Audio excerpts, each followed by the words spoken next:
दोस्तों, जैसे कि एग्ज़ाम का समय आ चुका है और सभी लोग पढ़ाई में लगे हुए हैं। आज मैं आपको एक ऐसी ही कहानी सुनाने जा रहा हूँ जो शुरू होती है एक रवि नाम के लड़के से, जिसकी पढ़ाई की रात वो शायद कभी ना भूल पाए। आप देख रहे हैं बिट्टी हॉरर स्टोरी। अगर आपने चैनल को अभी तक सब्सक्राइब नहीं किया तो ज़रूर सब्सक्राइब करें, ताकि हम आपके लिए और भी नए नए हॉरर कहानियाँ ला सके। वीडियो पसंद आए तो लाइक और कमेंट ज़रूर करें। रवि एक छोटे गांव में रहता था, जो एक बड़े कॉलेज में एडमिशन लेने के लिए सपने लेकर शहर आया था। उसका सपना था अच्छे से पढ़ के अपने घर का नाम रोशन करना, क्योंकि उसके घर की परिस्थिति अच्छी नहीं थी और उसके माँ बाप ने अपनी सारी जमा पूंजी उसकी पढ़ाई के लिए खर्च कर दी थी। बहुत कोशिश करने पर रवि को शहर के एक बड़े कॉलेज में एडमिशन मिल ही गया था। कॉलेज के पास ही हॉस्टल था जिसमें वो रहता था। वो मन लगाकर पढ़ने की पूरी कोशिश करता, लेकिन पढ़ाई में अच्छा नहीं होने की वजह से वो हमेशा चिंता में रहता था। जब से वो हॉस्टल आया था, उसका रूटीन और ख़राब हो गया था। रात भर गेम खेलना और दोस्तों के साथ टाइम पास करते करते उसका ध्यान पढ़ाई से हट चुका था। गेमिंग में अच्छा होने की वजह से हॉस्टल में उसकी अच्छी दोस्ती भी हो गई थी। एक बार हॉस्टल के सीनियर से बात करते हुए उसने सुना था कि रात के 12 बजे कॉलेज की लाइब्रेरी में अजीबोगरीब आवाज़ आती है और लाइट भी बंद चालू होने लगती है। बोला जाता है कि एक शिक्षा नाम की लड़की थी जो इसी कॉलेज की टॉपर थी। एग्ज़ाम में फेल होने की वजह से लाइब्रेरी में ही अपनी जान ले चुकी थी। उसके बाद से कहा जाता है कि वो भूत बनकर उन स्टूडेंट्स को मारने की कोशिश करती है जो रात के 12 बजे के बाद लाइब्रेरी में पढ़ने जाते हैं। इसकी वजह से अब रात में वहाँ कोई पढ़ने नहीं जाता। रवि इन सब अफवाहों को मजाक समझकर इग्नोर कर देता था। दिन बीतते गए और रवि के एग्ज़ाम का समय नज़दीक आ चुका था। उसके पास पढ़ाई करने के लिए सिर्फ एक हफ्ते का टाइम था। उसका ट्रैक रिकॉर्ड इतना बुरा था कि अगर इस बार वो फेल हो जाता तो डिग्री हाथ से चली जाती और माँ बाप के लगाए हुए पूरे पैसे डूब जाते। इसी चिंता में वो अपने रूम में पढ़ाई करने बैठ गया, पर उसके रूम में इतना शोर शराबा और डिस्ट्रैक्शन था कि इससे तंग आकर उसने डिसाइड किया कि अब मैं लाइब्रेरी में जाकर पढ़ाई करूँगा। उसको लगा कि मैं वहाँ जाकर शांति से पढ़ सकता हूँ, क्योंकि अफवाहों की वजह से लाइब्रेरी के आसपास भी कोई नहीं आता है। रात के 11:30 बज रहे थे। उसने अपनी बुक्स और कॉपी उठाई और लाइब्रेरी की तरफ चला गया। रवि का हॉस्टल काफ़ी पुराना था और कॉलेज की लाइब्रेरी वाली बिल्डिंग और भी ज़्यादा डरावनी लगती थी, खासकर रात के समय। उसको अपने सीनियर्स की बात याद आ रही थी।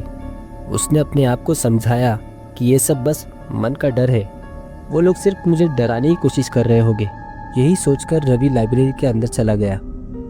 जैसे वो लाइब्रेरी के अंदर गया, उसने वहाँ एक पुराना बल्ब चलता हुआ देखा।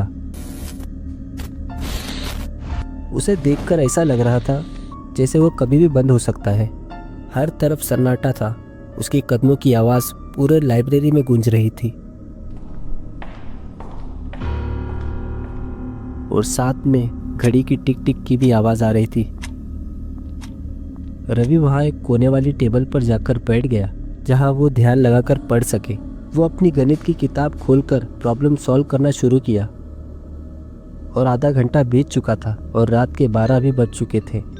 वो लिख ही रहा था कि उसका पेन हाथ से फिसलकर टेबल के नीचे गिर गया। टेबल के नीचे अंधेरा होने के कारण उसे पेन मिल नहीं रहा था। कैसे कैसे करके उसको वो पेन मिल ही गया। जैसे वो पेन उठा ही रहा था, रवि को एक अजीब हल्की सी आवाज़ सुनाई दी, जैसे कोई हवाओं में कुछ बोल रहा हो। हो सकते। रवि टेबल के नीचे देखने लगा कि आवाज़ कहाँ से आ रही है। वो देख रहा था कहीं ये मेरे टेबल के सरकने की आवाज़ तो नहीं, या किसी और की आवाज़ है। पहले उसने इग्नोर किया और बोला शायद मैं ज़्यादा सोच रहा हूँ। लेकिन जब रवि अपने टेबल के नीचे से उठकर कुर्सी पर बैठ गया और देखा कि कॉपी के पेज खुद ब खुद पलट रहे हैं, रवि ये दृश्य देखकर डर गया। वो अपनी कुर्सी पर से उठ गया और किताब बंद कर दी और सारी खिड़कियों की तरफ देखने लगा कि कहीं हवाएं तो नहीं चल रही, पर सारी खिड़कियां बंद थी। फिर उसने अपनी नज़रें ऊपर उठाकर फ़ैन की तरफ देखा, पर फ़ैन भी धीमा चल रहा था। तभी एक बुक शेल्फ के पीछे से किसी के चलने की आवाज़ आई। रवि ने हिचकिचाते हुए पूछा, कौन है? कौन है वहाँ? लेकिन कोई जवाब नहीं मिला। धीरे से उसने वहाँ जाकर देखा, पर बुक शेल्फ के पीछे कोई नहीं था। रवि को लगा कहीं यहाँ के लड़के मेरे साथ मजाक तो नहीं कर रहे।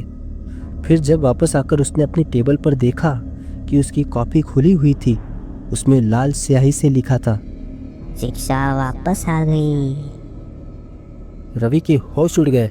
वो घबराते हुए बोला, देखो भाई, मजाक मत करो, पहले से एग्जाम का टेंशन है, ऊपर से तुम लोग डरा रहे हो।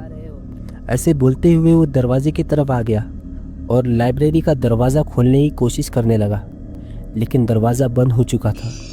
लाइट बंद चालू होने लगी और एक लड़की के रोने की आवाज़ आई। मैंने इतनी मेहनत की थी पर फेल हो गई, अब तुम भी नहीं बचोगे। ये सुनते ही रवि एक कोने में जाकर छुप गया और चिल्लाने लगा, मुझे माफ कर दो, मैं सिर्फ पास होना चाहता हूँ, इसलिए मैं यहाँ पढ़ने आया था। तभी एक सफेद साया उसके सामने आकर खड़ी हो गई। वही लड़की शिक्षा।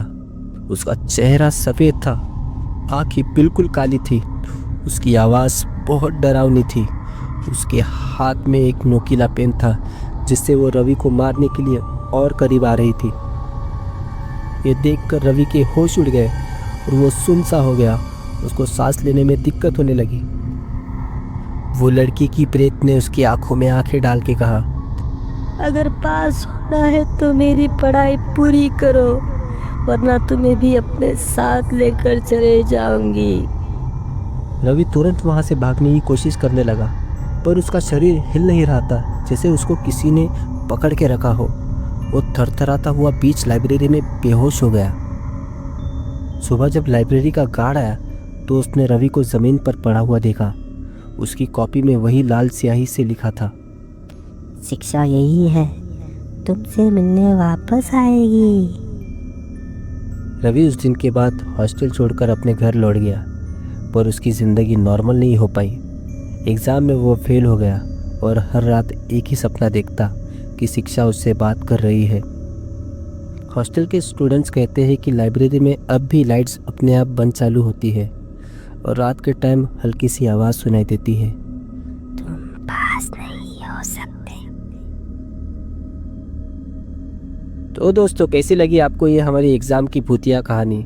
कमेंट में ज़रूर बताएं। अगर आपके पास भी ऐसी कोई डरावनी कहानी है तो कमेंट या ईमेल के द्वारा आप हमें भेज सकते हैं। कहानियों से जुड़े रहने के लिए सब्सक्राइब ज़रूर करें। तब तक के लिए अलविदा।